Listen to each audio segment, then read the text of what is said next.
1절에 보시면 내가 이것을 너희에게 이름은 너희로 실족하지 않게 하려 함이다 그랬는데 무슨 말씀을 하셨거든요. 그 말씀을 하신 이유, 내가 너희에게 이것을 이름 이렇게 이야기한 이유가 있을 거다. 그런데 이것을 너희에게 말한 이유가 뭐냐? 너희로 실족하지 않게 하려 함이다 그랬어요. 그럼 이것이 뭐냐? 무슨 얘기를 했었냐? 여러 가지 얘기를 했었는데 그 중에 하나가 뭐냐면 보혜사 성령에 대한 이야기를 하는 겁니다. 오늘 또 계속해서 보혜사 성령의 이야기를 하시거든요. 성령 이야기를 계속해요. 그러니까 요한복음에 성령의 이야기가 굉장히 많습니다. 성령은 뭐 사도행전이나 아니면 사도 바울이 썼던 편지에만 있었던 것이 아니고 요한복음에 보면 예수님께서 성령에 대해서 언급하시는 것들이 굉장히 많습니다. 14장도 그렇고 15장도 그렇고 14장 한번 가볼까요? 14장 25절 한번 볼까요?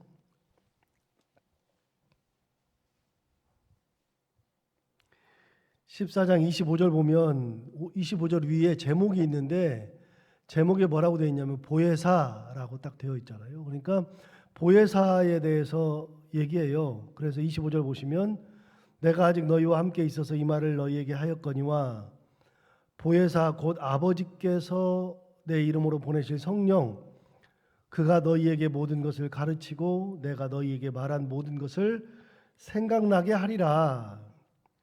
그러면서 성령 얘기를 하세요. 보혜사 성령을. 내가 가면 하나님께서 내 이름으로 내 대신에 성령을 보낼 거다. 그 성령은 왜 오시는 거냐면요. 예수님 대신에 오시는 거예요. 예수님 대신에. 예수님이 가시면서 예수님의 이름으로 오시는 분이 성령. 그걸 아버지께서 보내주신다. 그래서 성령께서 오시면 너희에게 모든 것을 가르치고 내가 너희에게 말한 모든 것을 생각나게 하리라. 주님께서 이 땅에 계실 때 하셨던 말씀을 생각날 수 있도록 성령께서 도우신다. 그 말이에요. 그러니까 보혜사라고 하는 말의 뜻이 뭐냐면 예수님께서 불러가지고 이 땅에 도우러 오신 분이란 뜻이라고 그랬잖아요. 불러 도우러 오신 분. 그러니까 주님 대신에 오셔가지고서 주님이 하셨던 일을 도와주시는 거예요. 불러 도우러 오신 분. 그래서 불러 도우러 오신 분께서 예수님께서 하신 말씀을 사람들에게 생각나게 하고 무슨 일을 당할 때 주님께서 하셨던 말씀이 생각나고 하나님의 말씀이 생각나게 하시는 거 마음을 감동해서 그것을 생각나게 하고 또 모든 것을 가르친다. 너희들이 이런 일을 당했을 때에는 이렇게 하라고 저렇게 하도록 저렇게 마음을 먹고 행동하도록 그렇게 가르치는 분이 성령이다. 그러니까 우리가 이 땅을 살아가면서 필요한 것들 예를 들어서 말씀이 필요할 때는 말씀을 생각나게 하시고 주님의 은혜가 필요할 때는 주님의 은혜를 주시고 내가 어떻게 해야 할까 고민하고 있을 때는 고민하는 그때에 우리를 인도하시고 그러니까 성령께서 이 땅에 오시면서부터는 우리 모든 사람들에게 하나님의 말씀, 예수 그리스도의 은혜, 인간의 살아가는 길 이 모든 것을 다 생각도 나게 하시고 알게 하시고 하시는 분이 성령이시다. 그 성령이 다시 오신다 그래서 그 성령 이야기를 14장에서 계속해요. 15장에서도 그런 말씀을 하시는데 자 15장 26절 오늘 지금 16장 바로 앞에 있는 15장 26절에 보면 내가 아버지께로부터 너희에게 보낼 보혜사 또 나오죠. 내가 아버지께로부터 너희에게 보낼 보혜사 곧 아버지께로부터 나오시는 진리의 성령이 오실 때에 그가 나를 증언하실 것이요 너희도 처음부터 나와 함께 있었으므로 증언하느니라. 그러니까 여기서도 뭐라 그러냐면 성령 얘기를 또 했어요. 내 이름으로 아버지께로부터 너희에게 보낼 성령 보혜사 그 얘기를 계속했죠. 근데 예수님은 가신다 그랬어요. 가신다 그러니까 내가 이제 아버지께로 돌아간다 그러니까 사람들이 제자들이 다 주님 가시네? 그러면서 마음에 근심하고 있었는데 마음에 근심하고 있는 사람들에게 예수님이 소개한 분이 성령. 근심하지 마. 내가 간다 그래서 끝이 아니라 내가 가도 성령이 오셔. 성령께서 오실 거야. 그 말씀을 하시는 거예요. 그렇게 성령께서 오신다는 것을 계속 말씀하시는 이유가 뭐냐? 16장 1절에 나오잖아요. 내가 이것을 너희에게 이르면 너희로 실족하지 않게 하려 함이다. 그러니까 내가 간다 그래서 근심할 필요가 있다 없다? 없다. 내 대신에 성령이 오시니까 근심할 필요가 전혀 없다. 그 말씀을 하시는 거예요. 근심을 왜 해? 성령이 계시는데 당장에 주님이 가시니까 야 큰일 났다 싶은데 성령을 보내주시면 성령께서 오셔서 모든 것을 생각나게 하시고 너희를 인도하시고 하나님의 말씀을 생각나게 하시고 할 수 있는 것이 무엇인지를 판단하게 하시고 성령이 다 하시니까 너희가 근심하지 않아도 된다. 나 간다? 내가 아버지께로 돌아간다? 근심하지 마. 성령이 오셔. 여러분 세상 일을 하면서 세상 살아가면서 여러 가지 근심할 일들이 많은데 우리에게는 누가 계시냐면 성령이 계신다는 거예요. 성령께서 근심하고 있을 때 말씀이 생각나게 하셔서 너희는 마음에 근심하지 말라 하나님을 믿으니 또 나를 믿으라 그 말씀을 생각나게 하시는 거예요. 말씀을 생각나게 하시는 분이 성령. 무슨 일을 할 때 근심이 되면 주님도 이 길을 당하셨는데 그래서 주님의 은혜를 생각나게 하는 그분이 성령. 내가 어떻게 할까 고민하고 있을 때에 고민하는 그 일을 하나님께서 인도하시는 그 성령의 인도 다 있으니까 우리가 이 땅 살아가면서도 근심할 일이 없다 그 말이죠. 할 이유가 없어요. 근심할 이유가. 성령이 계시니까. 이런 말씀을 하시는 게 뭐예요? 왜 그래요? 내가 가면 너희들이 그런 일 당할까 봐 염려하는데 미리 내가 이야기한다. 미리. 여러분 아까 14장을 봤는데 14장을 다시 가서 29절을 한번 보세요. 14장 29절. 성령 이야기를 한 다음에 25절부터 성령 이야기를 한 다음에 29절을 보시면 이제 일이 일어나기 전에 너희에게 말한 것. 일이 일어나지도 않았어. 일이 일어나지 않았는데 너희에게 말한 이유가 있어요. 왜 이런 이야기를 하느냐? 내가 가도 괜찮다. 내가 가도 성령께서 오신다. 이거를 믿게 하려고. 미리 얘기하시는 거예요. 미리. 그렇게 미리 말씀하셨어요. 그런데 오늘 16장 1절에서도 내가 너희에게 이것을 이룬다는 것은 미리 얘기한 거죠. 이걸 이루는 이유가 뭐냐? 너희가 근심하지 말라고. 그러니까 예수님께서 가시면 믿음이 떨어져요. 큰일 났네. 어떡하지? 그래요. 그러니까 예수님께서 미리 말씀하시는 거예요. 뭐라고? 근심하지 말라. 성령이 오신다. 사도 바울이 에베소 교회 장로들을 불러놓고 거기에서 했던 말이 뭐냐? 이렇게 얘기를 했어요. 마지막 에베소 장로들하고 마지막 헤어지기 전에 3년간이나 목회하면서 가장 정들었던 에베소 교회의 장로들만 딱 불러가지고서 그때 했던 말들 중에 이야기를 다 끝내고 끝에 이렇게 얘기했어요. 내가 떠난 후에 사나운 이리가 여러분들에게 들어와서 이 얘기를 미리 해줬어요. 내가 떠나면 사나운 이리가 너희들에게 들어온다. 그렇게 얘기를 해줬어요. 예견이 되는 거예요. 예견이. 내가 떠난 후에 사나운 이리가 여러분에게 들어와서 그 양떼를 아끼지 아니하며 사나운 이리가 들어와서 양떼를 아끼지 않는데요. 막 물어뜯는데요. 먹어버린대요. 너희들 가운데 사나운 이리가 올 거다. 내가 떠나니까 분명히 올 거다. 또 여러분 중에서도 제자들을 끌어 자기를 따르게 하려고 어그러진 말을 하는 사람들이 일어날 줄을 내가 아노라 그랬어요. 그러니까 두 가지가 일어난다는 거예요. 내가 떠나면 첫 번째는 사나운 이리가 들어와서 너희를 물어뜯을 거다. 너희를 다 먹을 거다. 혼란스럽게 할 거다. 두 번째는 너희 장로들 중에서도 나를 따르게 하려고 자기를 따르게 하려고 사람들에게 어그러진 말을 해가지고서 사람들이 자기를 따르게 하는 그런 사람들이 일어날 거다. 거기 듣는 사람들이 누구예요? 장로들이에요. 장로들에게 뭐라 그러냐면 너희들 중에서도 이단이 나올 거다. 그 말을 미리 해줬어요. 미리 해준 얘기가 왜 그래요? 그 다음에 나와요. 그러므로 여러분이 읽게요. 내가 3년이나 밤낮 쉬지 않고 눈물로 각 사람을 훈계하던 것을 기억하라. 그러니까 내가 떠난 다음에 누가 무슨 말을 하더라도 뭘 기억하라고요? 내가 3년씩이나 너희들에게 일깨워서 가르쳐준 것을 기억하고 있어라. 떠나는 거 알아요.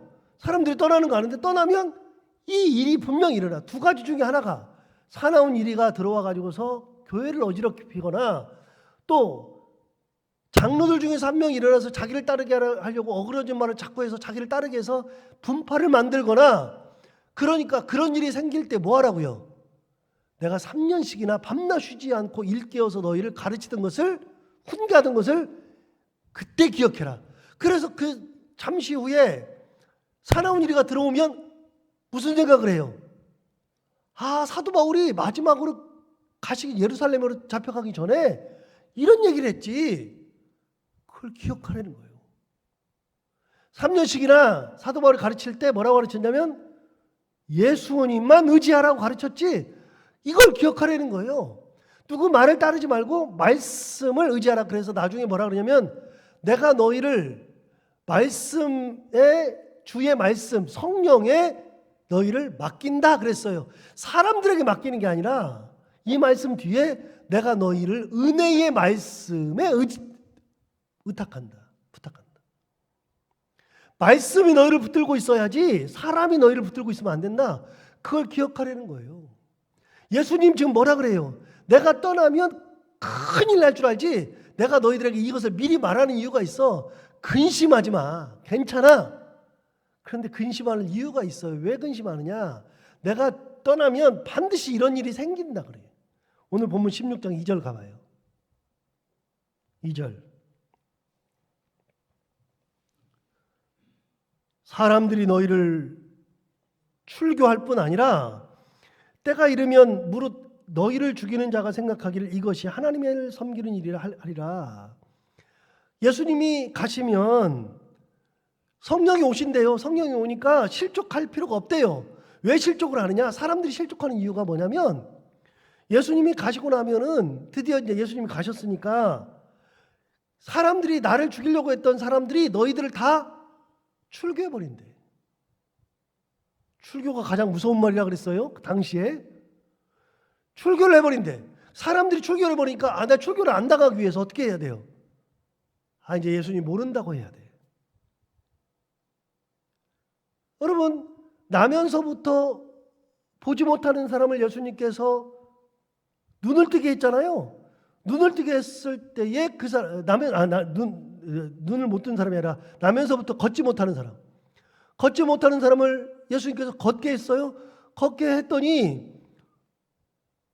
유대인들이 와가지고서 이거 어떻게 된 거야? 그러니까 나는 누군지는 모르는데 나한테 이렇게 하라 그래서 내가 했을 뿐입니다. 그랬더니 유대인들이 엄마를 부르잖아요. 아버지를. 어머니 아버지를 불러가지고서 네 아들 어떻게 된 거야? 그랬더니 이게 네 아들 맞아? 그랬더니 맞습니다. 원래 나면서부터 이랬습니다. 그런데 지금은 걷습니다. 그런 얘기를 하면서 뭐라 그러냐면 유대인들이 물어봐요. 이거 누가 낫게 했어? 그럼 예수께서 낫게 하셨다. 그 말을 하면 출교당할까 봐. 그 말을 안 하고 낳은 아들이 내 아들이니까 내 아들한테 물어보세요. 했던 게 요한복음에 나오잖아요. 출교할까 봐 두려워서. 그렇게 무서운 게 출교예요. 그 지역사회에서는 사망선고예요. 누구도 아는 척을 안 해. 그런데 내가 가면 너희들을 출교할 거다. 그러니까 출교를 안 나가려면 어떻게 해야 돼요? 예수를 그만 믿어야지. 예수를 그만 전해야지. 또 때가 이르면 무릇 너희를 죽이는 자가 생각하기를 이것이 하나님을 섬기는 일이라 하리라. 도리어 죽이면서 예수님을 전하는 예수님의 사도들을 죽이면서 뭐라고 생각하냐면 이게 하나님의 일이야. 그게 하나님의 일이라고 생각한다는 거예요. 그러니까 그 사람들은 당연히 하는 거예요. 당연히. 그런 일이 있으면 어떻게 돼요? 큰일 났죠. 실족하죠. 무섭죠. 근심하죠. 그때 성령이 계시다는 것을 기억하려는 거예요. 성령께서. 여러분, 세상이 감당 못할 일을 우리가 당할 때 뭘 기억하라고요? 성령께서 계신 걸 기억하라고요. 힘든 일을 당할 때 뭘 기억하냐면 성령께서 나와 함께 하신다. 성령이라는 말의 뜻이 뭐냐면 불러 도우러 오신 분. 우리를 뭐하러 오셨어요? 도우시러 오셨다고요. 도우시러. 성령께서 우리를 도우러 오셨다고요. 어려운 일을 당할 때, 힘든 일이 있을 때, 고난 중에 있을 때, 환난 가운데 있을 때, 핍박 가운데 있을 때, 그때 성령께서 우리를 뭐 하신다고요? 도우신다고요. 출교할 때 내가 끝까지 예수 그리스도를 전파하고 예수 그리스도를 믿으면 출교는 당할지 몰라도 그래도 성령께서 내 곁에 계시고 나를 인도하시고 나를 도우시고 내가 뭘 하든지 성령께서 도우신다. 너 출교 당할 거야. 너희들 그런 일 있을 거야. 미리 말씀하실 거예요. 출교 당할 거야. 너희를 죽이려고 하는 사람들이 그게 하나님의 일이라고 생각하고 있을 거야. 그래도 괜찮아. 성령이 계시니까. 그분이 오시는 거예요. 4절 볼까요? 오직 너희에게 이 말을 하는 것은 너희로 그때를 당하면 내가 너희에게 말한 이것을 기억나게 하려 함이요. 그랬어요. 그때 그 일을 당하면, 출교를 당하면, 너희가 출교를 당할 때 혹은 누군가 너희를 죽이려고 하다가 그들이 생각하기를 뭐라고 생각한다고요? 이게 하나님의 일이라고 생각하는 이상한 말도 안 되는 일을 당할 때, 너희들이 그런 일을 당할 때 내가 이걸 말하면서 뭘 생각하라고요? 내가 너에게 이런 말 했던 거 기억해? 출교당하면 주님께서 우리들이 출교당할 거라고 말씀하셨어. 주님께서 살아생전에 그 잡히시던 날 밤에 주님께서 우리를 죽이려고 하는 사람들이 거꾸로 이게 하나님의 일이라고 생각한다고 말씀하셨어. 이거를 생각하라고요. 생각하고 살라고. 주님이 말씀하신 것을 생각하고 살라고. 잊어버리지 말고 그걸 기억하면서 살라고요. 5절 6절 볼까요? 6절 도리어 내가 이 말을 함으로 너희 마음에 근심이 가득하도다. 너희들 지금 근심 가득한 줄 알아. 거기다가 출교당한다 그러지, 그런 사람들은 그런다 그러지, 너희들 곧 죽을 것 같고 그러니까 너 힘들 거 그래서 어떡하지? 그러면서 근심하는구나. 너희들 근심 굉장히 많지? 괜찮아. 7절 보세요. 그러나 내가 너희에게 실상을 말하노니 내가 떠나가는 것이 너희에게 유익이라. 내가 떠나가지 아니하면 보혜사가 너희에게로 오시지 아니할 것이죠. 가면 내가 그를 너희에게로 보내리라. 그랬어요. 여기 보면 7절에 아주 재미있는 말을 했어요. 내가 떠나가는 것이 너희에게 유익이라. 주님 떠나가는 것이 유익이래요. 엊그저께 제가 말씀드렸어요. 여러분, 성령은 예수님과 다른 게 하나 있어요. 예수님과 다른 게 몇 가지인데, 예수님은 우리 눈에 보였어요. 눈에. 그러니까 직접 하나님을 우리가 봤어요.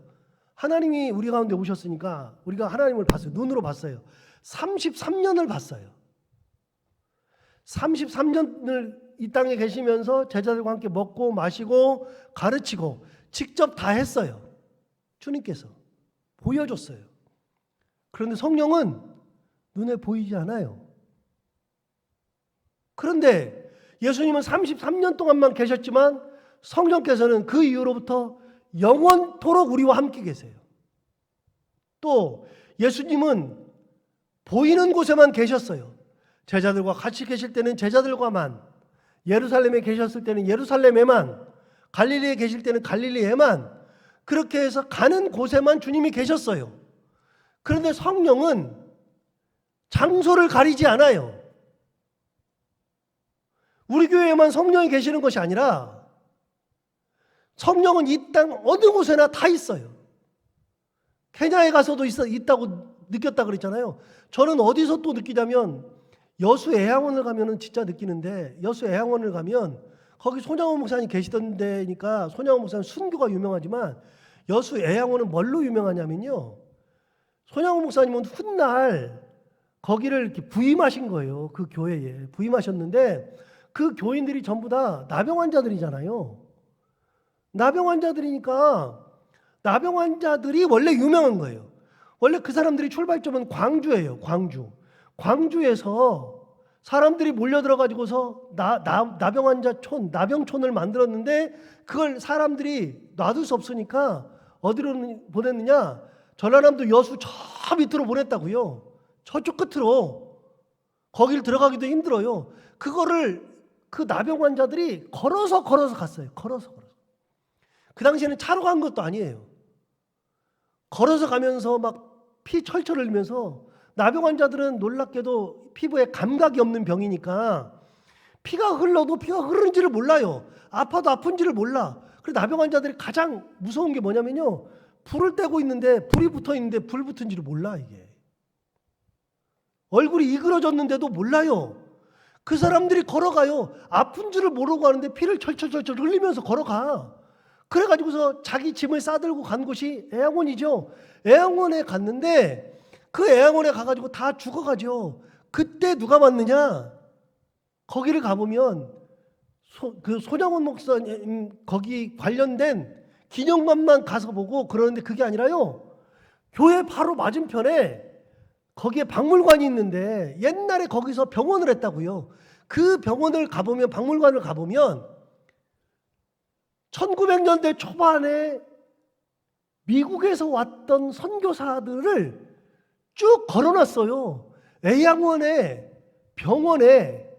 병원 원장들의 사진을 쭉 걸어놨는데 여러분 가서 보세요. 아는 분이 한 명도 없어요. 저희가 공부를 했으니까 알고 가지만 여러분 가면 원장들의 이름도 모르고 얼굴도 몰라요. 처음 보는 분들이야. 재미도 없어. 이 사람들이 뭐야? 싶어요. 그런데 그 사람들이 1900년대 초반에 조선을 알고 온 게 아니라 어느 날 뭘 하다가 누군가 조선 땅에서 누가 왔는데 부흥회를 한다 그래서 갔는데 부흥회에서 조선에 대해서 얘기를 하는 거예요. 그래서 조선이 뭐지? 그러고서 그때서야 알아보고 의사들이 의대를 졸업하고서 의사가 되면 거기서 먹고 사는데 지장 없고 사회적으로 유명하고 저명하고 굉장히 존경받으면서 사는데 그 의사들이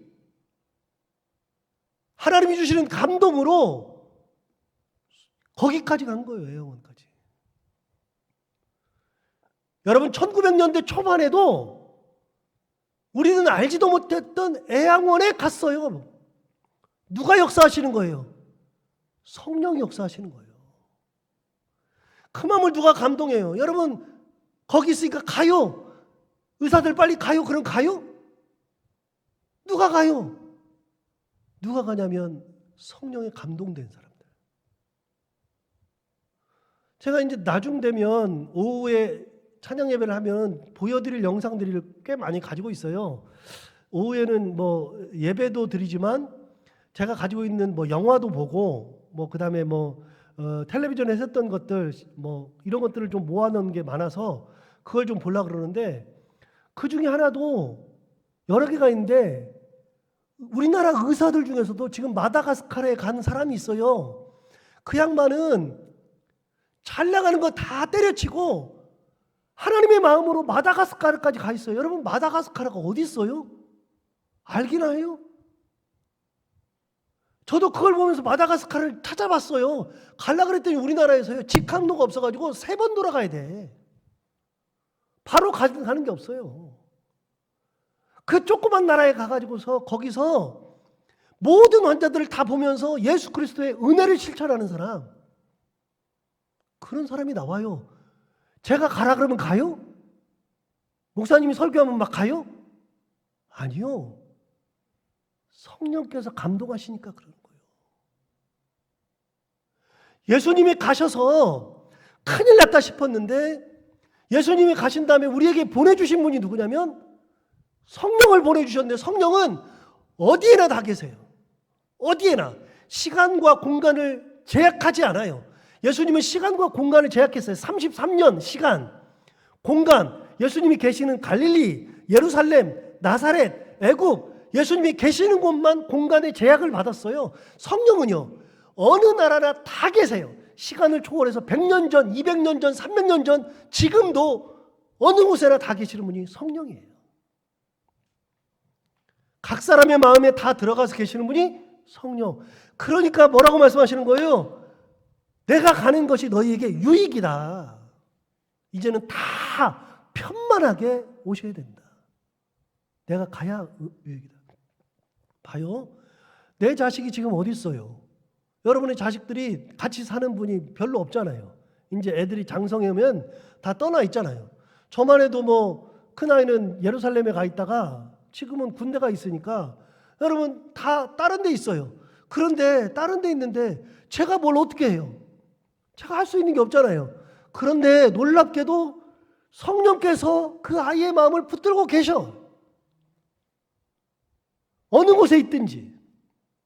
더 놀라운 거는 내가 군대를 갔는데 군대 가가지고 믿음이 더 좋아졌어요. 믿음이. 생활 습관도 더 좋아졌어. 옛날에는 막 12시까지 자고 뭐 밤 늦게 들어오려고 그러고 막 그러더니 공부는 한자도 안 하더니 군대 가가지고서는요 공부를 꾸준히 하고 있어요.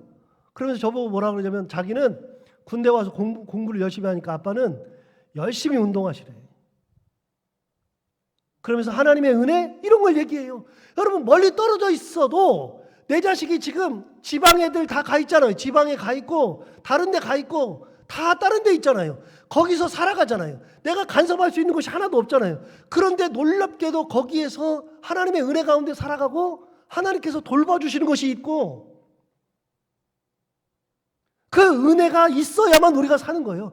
예수님이 계시면 거기만 은혜인데 거기만 말씀을 듣는데 성령께서 예수님께서 가시고 성령께서 오시니까 어느 곳에든지 해외에 있는 우리의 자녀들 뭐 지방에 있는 우리 자녀들 또 뭐 무슨 일을 하는 우리 자녀들이나 어떤 사람이나 어느 곳에서나 성령께서 다 은혜를 주신다. 그래서 성령이 오셔야 유익이다.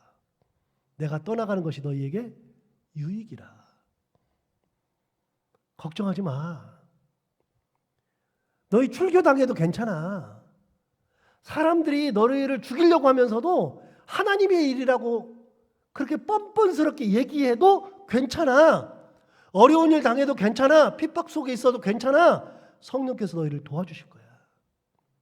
성령이 은혜 가운데. 성령이 우리 가운데 계셔요. 그 성령이 우리 자녀들과도 같이 계시고 어느 곳에서나 어느 때나 인도하시는 분이 성령. 그래서 예수님께서 가시면서 그 대신에 보내주신 분이 누구냐? 성령이다. 오늘도 그 성령과 함께 동행하며 은혜 가운데 살아갈 수 있는 저희들 모두가 다 되기를 바랍니다. 기도하겠습니다. 하나님 아버지 감사합니다. 오늘도 귀한 말씀으로 은혜주셔서 감사합니다. 주님께서 이 땅을 떠나가시면서 제자들이 많이 염려하고 실족할 수밖에 없었는데 그때 미리 말씀하시면서 걱정하지 않아도 돼. 내가 가는 것이 오히려 너희에게 유익이다 말씀하셨는데 그 보혜사 성령이 오시고 나서 사도행전에 보면 제자들이 성령 체험하고 성령께서 제자들과 함께 하시면서부터는 완전히 다른 사람이 되어서 예수님의 복음을 전하는 데 가장 앞장섰던 사람이 되었던 것처럼 하나님 아버지 우리에게도 성령을 항상 허락하여 주셔서 성령과 항상 동행하게 하여 주옵시고 어느 곳에 있든지 무엇을 하든지 우리의 삶과 우리 자녀들의 삶과 그리고 우리의 교회, 가정 모든 곳에 성령의 은혜를 충만히 허락해 주시는 놀라운 은혜가 우리에게 있게 하여 주옵소서. 때로는 험난한 길을 갑니다. 때로는 예기치 않은 길을 가야만 할 때가 있습니다. 때로는 원치 않는 것을 하다가 눈물을 흘릴 때가 있습니다. 그때마다 성령께서 우리와 함께 하여 주시고 우리에게 가장 좋은 은혜, 우리가 생각하지도 못했던 하나님의 놀라운 은혜 가운데 살아가는 저희들 되게 하여 주옵소서. 오늘 이 시간 귀한 아들 오늘도 하나님의 은혜를 간구하며 감사헌금을 드립니다. 주님이 인도하여 주옵시고 아들의 삶을 인도해 주시기 원하오며 이 아들 어느 곳에 있든지 무엇을 하든지 하나님께서 항상 지키시고 항상 기도하는 거지만 예견된 은혜보다 예견되지 않은 은혜, 내가 생각하지도 못했던 그런 은혜 가운데 살아가는 귀한 아들 되게 하여 주옵시고 일을 시작했으므로 그 일이 하나님의 은혜 가운데 다 이루어지고 하나님의 권능 가운데 지내는 귀한 아들이 되게 하여 주옵소서. 하나님 아버지, 이 아들뿐만이 아니라 우리 자녀들 모두가 다 어느 곳에 있든지 마음의 상처 받지 않게 하여 주옵시고 일하다 보면 힘드는 일이 있어서 좌절할 때 있는데 좌절하지 않게 하여 주옵시고 어느 순간에든지 하나님의 은혜 가운데 살아가는 귀한 자녀 다 되게 하여 주옵소서. 오늘도 하루를 지내는데 이 말씀 생각하며 살게 하여 주옵시고 해야 되는 것들 기쁨으로 감당하고 만나는 분들과 함께 웃고 행복한 하루가 되게 하여 주옵소서. 예수님 이름으로 기도하옵나이다.